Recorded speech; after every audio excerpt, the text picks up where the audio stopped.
Hello and welcome to our next module on convolutional codes. Let's start with a brief outline. What we will do is we will begin with the generator polynomial matrix for convolutional codes, followed by the syndrome polynomial matrix. Then we will look at two interesting subclasses, the catastrophic and non-catastrophic codes for convolutional codes. Then we will talk about some distance properties and figure out how good the code is, and then we will look at a very interesting mathematical method, modified state diagram, which will help us analyze the distance properties very quickly. Let us start with a quick recap as to what we have done already. We have looked at the definition of tree codes and convolutional codes. We figured out that there is a very efficient way to represent the convolutional codes using the trellis diagram. Then we looked at the trellis for encoding a given bit stream, and then we looked at the initial polynomial description of trellis codes. Let us look at what we did last time. So, this is the general anatomy of a tree code, and when the tree code is linear, then we would kind of look at it as a convolutional code, but the basic structure is as follows. There is a shift register with a certain constraint length and a logic.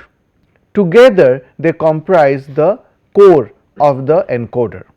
Now, we have the information frames coming in and which are stored in this shift register, and based on the current storage within the shift register as well as the input information frame, we compute based on this logic the code word frame which is moved out.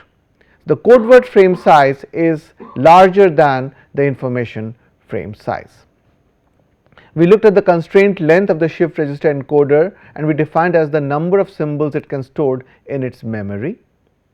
And we looked at these definitions of a convolutional code, which is linear and time invariant tree code, and we talked about a sliding block code as a tree code that is time invariant and has a finite word length k, and we looked at some examples. So, if you look at a very simple example of a convolutional code, we have within this dotted line a 2-bit shift register, that is the memory part. The logic part is represented by this 1, 2 and 3 XORing functions, binary addition without carry. So, 1 bit comes in and 2 bits are sent out of this encoder. So, it is a rate 1 by 2 simple convolutional encoder. Now, the same convolutional encoder can be equivalently represented using its trellis diagram, where if you see the 2 states in the memory represents 4 possible states. So, the 2 inputs in the memory, the 2-bit memory, can either be a 0 0, 0 1, 1 0 and 1 1. So, these are the 4 possible states, and that is it. We cannot have any more states if the number of memory elements is 2. Now, based on what is coming in, either there is a state transition or there is no transition.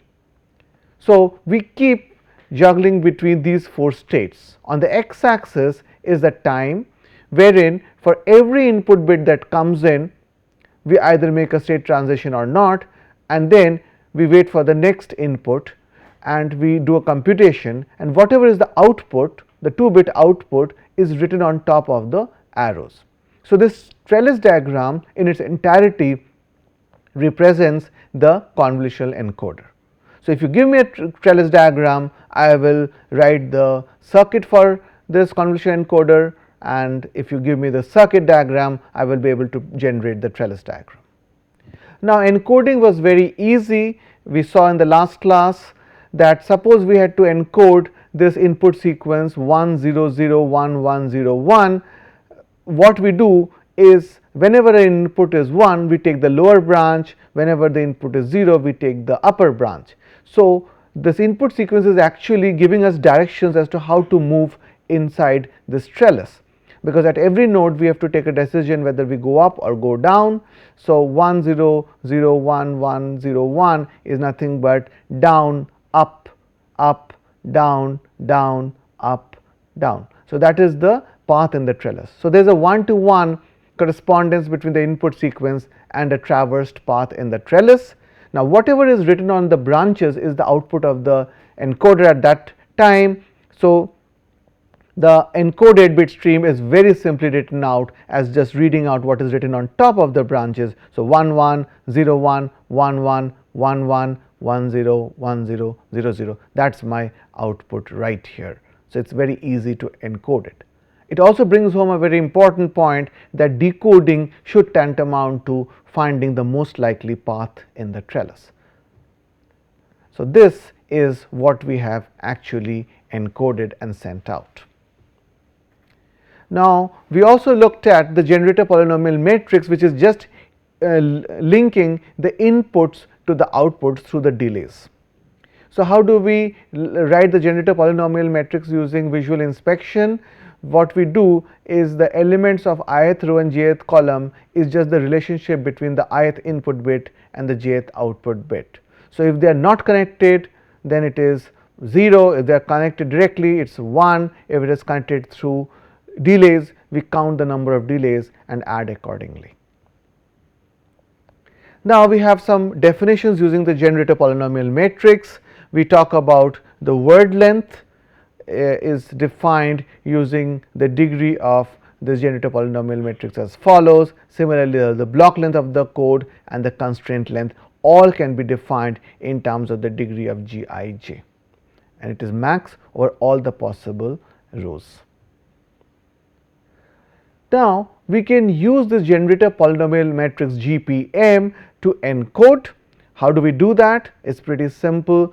Any input bit stream can be represented as I0, I1, I2, I3 and so forth, and equivalently in terms of the delays. So we can use this indeterminate d. So I0 plus I1 d plus I2 d squared, I3 d cubed and so forth, because please note, for every clock cycle we go to the next input bit. So it is in terms of the delays that we can write very efficiently. So the encoded code word polynomial can also be written as C0, C1d, C2d squared and so forth. And what we can write is the CD is nothing but this information bit polynomial into this GD. So equivalently, we have any particular CJD is nothing but the summation IL D GL JD summation. So basically, we have a polynomial input multiplied with this generator polynomial matrix to give a polynomial output. So we have this representation very clear in my mind, and we would be immediately looking for an equivalent parity check polynomial and consequently the syndrome polynomial. So if you look at the parity check matrix H of D, it is an n naught minus k naught by n naught matrix which must satisfy the condition GD into HD transpose equal to 0. This theory was developed in terms of just the generator matrix and the polynomial check matrix in linear block codes. So we have the syndrome polynomial vector, which is S as a function of D is nothing but the received vector nu D times HD transpose. Well, we have done this similar theory earlier also. So all of that theory is applicable here. Now we have the notion of a systematic encoder for a convolutional code, which has the form GD equal to the identity matrix and the parity matrix PT. Now PD is the matrix of the polynomials, and the parity check polynomial matrix H of D can be quickly written in terms of minus PD transpose and I.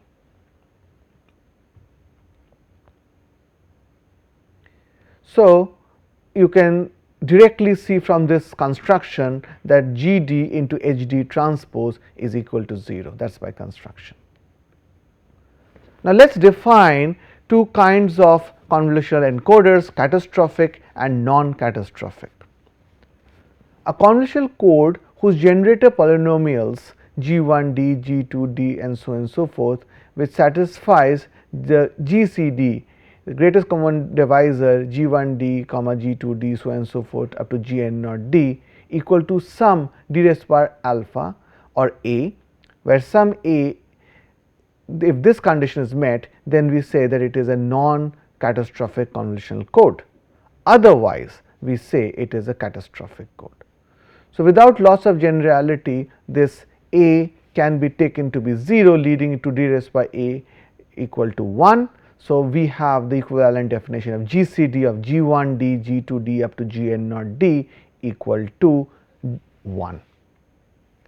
So, basically we are talking about relative primes. So, this G1D, G2D etc. should be relative primes. Thus, the task of finding a non-catastrophic convolutional code is equivalent to finding a good set of relative prime generator polynomials, that is, they do not have a common factor other than 1. These relative prime polynomials can be found easily by computer searches, and what is important is to have good error correcting capabilities for these non-catastrophic codes. We will link these non-catastrophic codes to error propagation shortly. So, let us look at a quick example. By definition, all systematic codes are non-catastrophic because of the presence of the identity matrix in the beginning of the generator polynomial matrix, because simply GCD of 1, G2D and so on and so forth is 1. So, if you have the simple GD equal to 1 space d raised to power 4 plus 1 as my generator polynomial matrix, that is directly non-catastrophic. But if you look at a different generator polynomial matrix, you look at it, work at it a little bit more, and you find that they are not relative primes, there is a common factor, and consequently it is a catastrophic convolutional code leading to some kind of an error propagation. If you now look at another one, GD given by this generator polynomial matrix, then you can try to again find out the GCD, and again you are left with unity, leading us to believe that this is a non-catastrophic convolution encoder. So, one can take many such examples and do a simple math to figure out whether it is a catastrophic or non-catastrophic convolution encoder. Now, we move our attention to how good the code is, and we know that the Hamming distance properties help us characterize how good these codes are. So, do we have an equivalent definition for that? Recall that the Hamming distance between two code words provided a good way to finding out how good the error correcting capability would be, because we had linked d star to be greater than or equal to 2t plus 1, where t was the number of errors it could correct. It was shown that good code must possess good or large minimum distance properties. So, convolutional codes also have a distance concept which defines how good the code is. But let us look at some basic things. There is no real notion of a code word. Why? Because an infinite stream of data comes in and an infinite stream of coded data goes out. So, technically the code word length is infinite, but the encoding and decoding is done using frames, and decoding is done based on a fixed segment of finite length. This is called the decoding window. So, even though we can keep going on and on, we say that okay, we have received say 40 frames and now we would like to declare the results. So, regardless of the size of this finite segment decoding window widths, where there is always some effect of the previous frame on the current frame, simply because these are codes with memory. So, in general one gets better performance by increasing the size of the decoding window, but it comes at the cost of the decoding delay. And we also observe this law of diminishing returns, that if you keep increasing it, the improvement in performance marginally increases. So, most of the decoding procedures work on focusing on the errors in the first frame or the first few frames. If this frame can be corrected and decoded, then we are in business, and the first frame of information becomes known to the receiver end. So, what the receiver will do is use the first decoded frame. Please note, first correctly decoded frame and the next received frame together to decode the next frame. Then it will use the first two frames to decode the next frame, and so on and so forth, because it is code with the memory. So, it is important to correctly decode the first frame, otherwise an error propagation might happen. So, the problem of decoding the second code word frame is the same as the problem of decoding the first code word frame, provided you have correctly decoded the first code word frame. So, let us talk quickly about error propagation. If the first f frames have been decoded successfully, the problem of decoding the f plus 1th frame is the same as the problem of decoding the first frame. This is the basic agenda. This will be used for design as well. But what happens if an in between frame is incorrectly decoded? Would the error propagate? Will my further decisions be corrupted by what I have done incorrectly at the beginning? So, we have to talk about the error propagation. In case when the decoding algorithm is responsible for error propagation, it is called the ordinary error propagation. And in the case when we have a poor choice of a catastrophic generator polynomials, and therefore a catastrophic convolutional code, then we talk about it as a catastrophic error propagation. So, ordinary error propagation and catastrophic error propagations are two distinct types of error propagation that can happen in convolutional codes. Now, let us refocus on the minimum distance or the distance properties of convolutional code. So, let us start with the lth minimum distance denoted by d sub l, and since it is a minimum distance we put a star. So, the lth minimum distance of a convolutional code is the smallest Hamming distance between any two initial code word segments L frame long. So, we must specify the code word segment lengths here, because technically speaking the code words are of infinite length. Okay. So, suppose L is equal to m plus 1, then m plus 1th minimum distance is called the minimum distance of the code and is denoted by d star, where m is a number of information frame that can be stored in the memory of the encoder, directly linked to the constraint length of the convolutional encoder.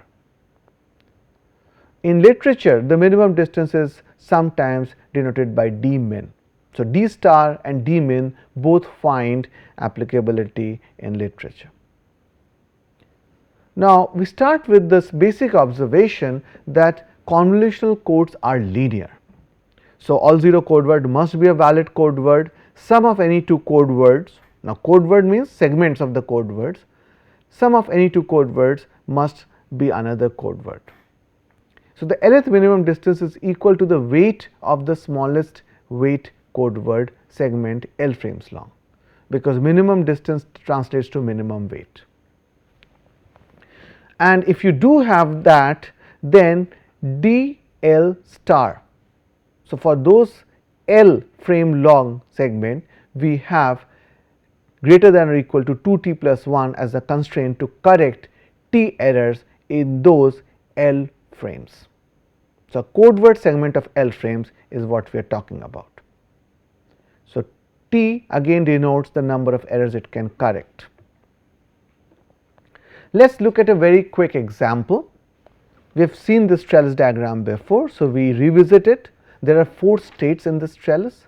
As usual, the x axis is the time axis, and we start with the 0 0 state. Now, our job is to find out the minimum distance of this trellis.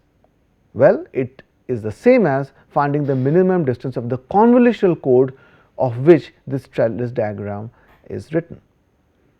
So, let us start somewhere. Let us start with the first time instance. So, we are now finding out the minimum distance between two paths. Well, the two paths are just two branches 0 0 and 1 1. So, d 1 star is 2 because the Hamming distance between these two is 2. But then we continue and we say, okay, if you look at d 2, so my segment is now 2 frames long, fine. So, the d 2 star is now the minimum distance. Now, what is the minimum distance? We already have a burden of 2 as the Hamming distance plus. So, we add next.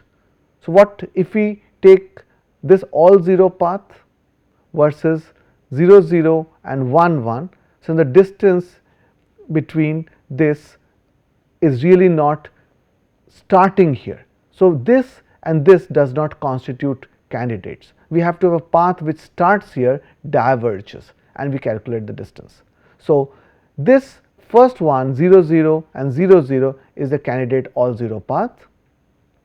Now, we diverged here, we already have a burden of 2 and then either this or this. So, let us calculate the additional distance, Hamming distance obtained using the second branch. So, comparing with the 0 0, if you see and you go to 0 1, the distance is 1. So, 2 for the first case plus 1 more adds up to 3, but we are not done yet. There is another possibility, again this is 1 0 and 0 0, again the distance is 1 on the second branch. So, 2 in the first case and 1 is in the second, add up to 3. So, consequently for the first 2 frames we have d star 2 equal to 3, but we are not done yet. We continue further and we look at this third frame. Now, we had already diverged. Now, we have 1 branch, 2 branch, 3 branch, 4. So, we have got an exponentially growing number of paths to work with as we proceed along the trellis. 2 more because we did not consider here, and now we have 4, and then this will keep growing. Again, so far the total distance up to 2 frames was 2. Now, we add here 2 more and then again we keep adding and we compare and we can look at and we find that d star is equal to 5. So, we observe that this minimum distance is 5, and if you keep going beyond that it does not increase any further, because once you have merged back to the 0 path you keep going 0 0, and so you do not really add further. So, if you see the minimum distance has been calculated using this branch, then this branch, and then going back, and then it is merged back. So, no longer whether you continue to infinity, you will not keep adding any more Hamming weight. Consequently, you will end up with d star is equal to 5. So, the free distance of the convolutional code can be given as max over all L d L, where L was for the L segment or L frames. So, please note we have coined or restated the words used by Massey called the free distance, because you are free to go up to infinity and calculate your distance, and whatever it is, technically speaking you are talking about an infinitely long code word, you can have the d free notation. So, d free represents the minimum distance between arbitrarily long, possibly infinite encoded sequence. So, sometimes you also denote it by d infinity, but note that d free can be directly calculated from the Trellis diagram. So, the Trellis diagram not only is a very efficient way to encode the bit streams coming in, but it is also important to find out the distance property of your convolution encoder. So, the free distance d free is the minimum weight of a path that deviates from the all 0 paths and later merges back. So, the keyword is deviates and merges back into the all 0 path at some point in time in the trellis. Why are we talking about weight? Linear code, so Hamming distance is the Hamming weight. So, what do we mean by diverges and merges back? Well, the all 0 path is shown here, that is our reference, and whatever we develop here is equivalent for any two pair of paths because it is a linear code. So, you diverge at some point, you keep jumping up and down in the trellis and you merge back and then you continue merged, because then it will not give any more d increase, no more Hamming distance increase will happen since it has merged back. Even though there are two paths going on, they are not contributing further to the distance. So, you calculate branch by branch the distance, keep adding, and then you have the d free. Now, we have the free length definition of a convolutional code is the length of the non-zero segment of the smallest weight convolutional code of a non-zero weight. So, it is just trying to find out how many hops there are, and therefore, you have a notion of a n free coupled with d free. It is possible that n free for a larger value gives you the d free. So, let us look at this example. Well, this is your convolutional code. I have equivalently represented it using the Trellis diagram. So, here if you see, we first found out the distance between 0 0 and 1 1, and then the path diverged further, and then I have these branches between which we find out the Hamming distance, and then it merges back again. So, diverges, continues in the trellis, merges back, and then it is free to continue together through infinity. So, for this encoder d free is 5, you can calculate 2 plus 1 plus 2, that is 5. So, the d free for this encoder is 5. Now, d free is greater than or equal to 2t plus 1. So, clearly it can correct one error. Please note, it is a 1 by 2 encoder. So, there could be more than one pair of paths that can be used to calculate d free. You can choose any one. Okay. So, in this example, d min is equal to d free and n free is equal to 6. So, if you look at the encoder that we just looked at, this is the simple encoder k not equal to 1, n not equal to 2, rate 1 by 2, encoder constraint length m is equal to 2. Very simple encoder, very hardware friendly, but at the same time it can correct one error. So, that is the strength of these convolutional codes, very powerful codes. The price we pay is in terms of a poorer code rate is 1 by 2, and of course, the decoding complexity which we will soon encounter. Now, what you see is that in between the hardware representation and the Trellis diagram, we first drew a state diagram. There are 4 states and there are state transitions. This is not very friendly to use if you are going to use it to show encoding process. Therefore, we invented the Trellis diagram. But this state diagram could be taken to a modified state diagram to give us some distance property calculations. Why? Because I am always skeptical whether I missed out any pair of paths which could have given me a smaller d free. Either I write a computer program or I can have a more efficient way to do things. So, we introduced this notion of a modified state diagram. So, note, let us focus on these small red dots here. So, there are 1, 2, 3, 4, 5 dots. They are labeled S0 for state 0, S1 for state 1, S2 for state 2, S3 for state 3. So, there are 4 states and we rewrite the S0 state back again. Why do we do that? because we want to go from state S0. If you see in the diagram here, you have these are the 4 states S0, S1, S2 and S3. You start with state S0 and you diverge, and eventually you must merge back to S0. In between you can go through several states. Okay? So, this sentiment is captured in your modified state diagram. What does it show? You can start with a state S0, you can diverge. So, you can go to state S1 or you can possibly go to state S3 and then S2 and you can do as many jumps as you want, but eventually you should merge back to S0. So, here you start with S0, you can go to S1, because clearly in the state diagram a transition from S0 to S3 is not permissible. So, there is no line connecting S0 and S3.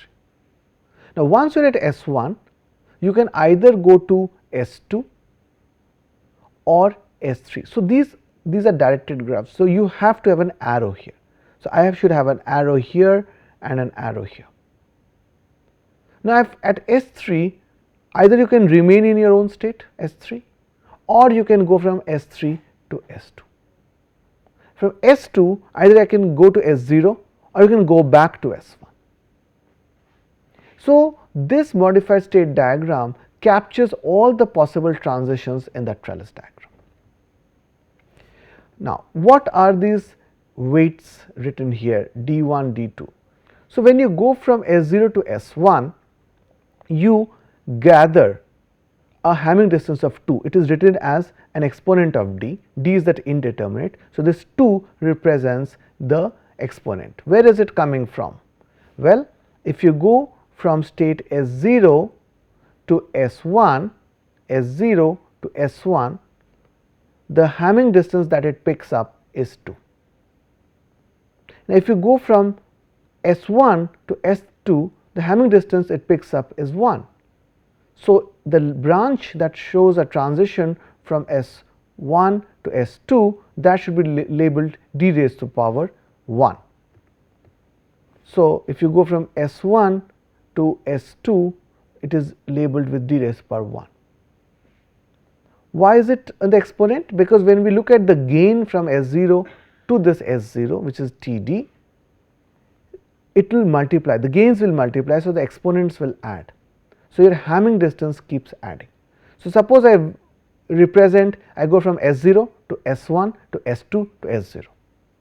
So, I pick up weight 2, I pick up weight 1, I pick up weight 2, and so the total weight picked up will be 5. So, there are infinite ways I can travel from S0 back to this S0. So, start from, diverge from 0 state, merge back to 0 state, going through as many transitions as you require, and then finally you calculate the weight you pick up.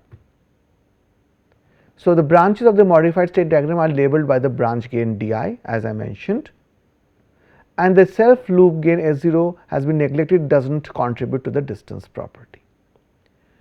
So, S0 has been split into 2 states, the initial and the final. We go from the initial to the final picking up weight, and this is the modified state diagram that encompasses all possible paths that diverge from and then later merge back to the all 0 path. So, how do we use it? Well, we write the state equations. Let us take 3 variables x1, x2 and x3 at these 3 intermediate points. My aim is to go from 1 unity and reach up to Td, starting from state S0, coming back to state S0 and see how much weight I pick up. So, I can write x1 right as d squared, 1 times d squared, plus there is an arrow here going back. So, x2 times weight is unity. So, d squared plus x2, that is the state equation for x1. Now, x2 has a contribution from x3 and x1. So, x2 is written as d times x1 So, x2 is written d, this is the d times x1 plus d times x3, x3 is right here, and this x3, it is right here, is getting a contribution x1 times d. So, this is x1 multiplied by d, and it is a self contribution, x3 loops back here. So, it is x3 times d, and finally, this dTd is x2 times d squared, that is the fourth equation. So, we have these three intermediate variables x1, x2 and x3, we have three equations, we eliminate that and we get an answer of Td, right, in terms of the indeterminate d. So, if you solve these sets of state equations, we can get Td equal to d raised to power 5 over 1 minus 2d, and you can have an infinite series expansion for this, and you end up with the following series expansion: d raised to power 5 plus 2d6 plus 4d7 and so on and so forth. In general, it can be represented as a summation of ad capital D raised to power small d. Now, this is very instructive. First, it can be obtained very easily using the Mason's gain formula that we have studied in digital signal processing. So, whether you solve those three equations or you use the Mason's gain formula, at the end you will obtain the expression of Td in terms of these, but the interpretation is very interesting. So, you have this Td equal to d raised to power 5 plus 2d6 and so on and so forth. First, it shows you that there are infinite terms in this series pertaining to the infinite possible paths that will diverge from state 0 and merge back to state 0. But there is one path in that set of infinite paths which gives the weight 5 as shown by the exponent 5, and then there are two paths, distinct paths, which give weight 6, and then there are four paths which give weight 7. What do we mean by give weight 7? It means that these two paths which diverges from the all 0 paths and merges back, the Hamming distance between them is 7 from the point it diverges and it merges back. Similarly, there are 2 raised to power k paths of the weight k plus 5. So, just by observing the first term in this infinite series, I can tell you that the d free is 5 given by the exponent. So, very easily I can get an answer without worrying about the fact that have I missed out any pair of paths. Now, we take this concept further and look at this modified state diagram which we looked earlier, but this time we add not only the weights, but we add two more terms in terms of L and I, which will count the number of hops. So, the two new labels that we add are to enumerate the length of the given path L, right. So, what we do is every time we traverse along a branch, we increment the path length counter by 1, because the exponent is 1. So, we will know how many hops we have gone through, and what we do is we also add the label I, capital I raised to the power small I, to each branch to enumerate the Hamming weight of the input bits associated with it. So, we are talking about the input bit also. Why do not we take that counter along as well?